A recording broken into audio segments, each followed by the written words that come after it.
ആചാരങ്ങളിലും ചടങ്ങുകളിലും വ്യത്യസ്തത നിലനിൽക്കുന്ന ക്ഷേത്രമായ കൊട്ടിയൂരിലെ വൈശാഖ മഹോത്സവം അവസാന നാളുകളിലേക്ക്.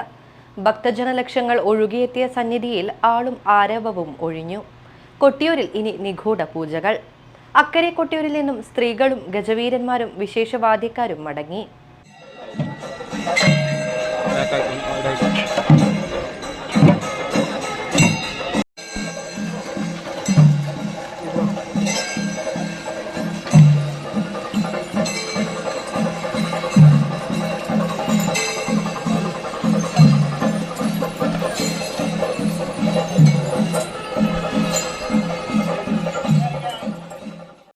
ദക്ഷിണ കാശിയിൽ 28 ദിവസം നീണ്ടുനിൽക്കുന്ന കൊട്ടിയൂർ വൈശാഖ മഹോത്സവം സമാപിക്കാൻ ഇനി 4 നാൾ കൂടി അവശേഷിക്കെ അക്കരെ കൊട്ടിയൂരിൽ നിന്നും സ്ത്രീകളും ഗജവീരന്മാരും വിശേഷവാദ്യക്കാരും മടങ്ങി.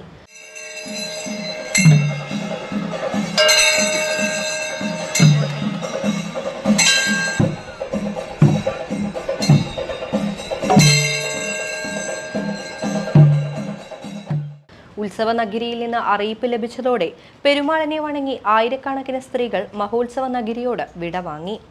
മകം നാളിലെ ഉച്ച ശീവേലിക്കു ശേഷമാണ് ഗജവീരന്മാർ കൊട്ടിയൂരപ്പനെ വണങ്ങി പ്രസാദവും സ്വീകരിച്ച് അക്കരെ സന്നിധാനത്തു നിന്നും വിടവാങ്ങിയത്. ആനയൂട്ടും നടത്തി.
ഇതോടൊപ്പം തന്നെ അക്കരെ കൊട്ടിയൂർ സന്നിധിയെ ഭക്തിസാന്ദ്രമാക്കിയിരുന്ന വിശേഷവാദ്യക്കാരും വിടവാങ്ങി. ഭക്തജന പ്രവാഹമായിരുന്നു അക്കരെ സന്നിധിയിൽ ശനിയാഴ്ച അനുഭവപ്പെട്ടത്. ഉച്ചശീവേലിക്കു ശേഷം സ്ത്രീ ഭക്തജനങ്ങളും അക്കരെ കൊട്ടിയൂരിൽ നിന്നും പിൻവാങ്ങിയതോടെ അക്കരെ സന്നിധി ഗൂഢപൂജകൾക്ക് വഴിമാറി.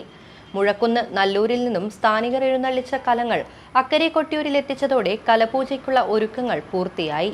ജൂൺ 23-ന് കലശപൂജ, അത്തം ചതുശതം, വാളാട്ടം. 24-ന് തൃക്കലശാട്ടോടെ ഉത്സവം സമാപിക്കും.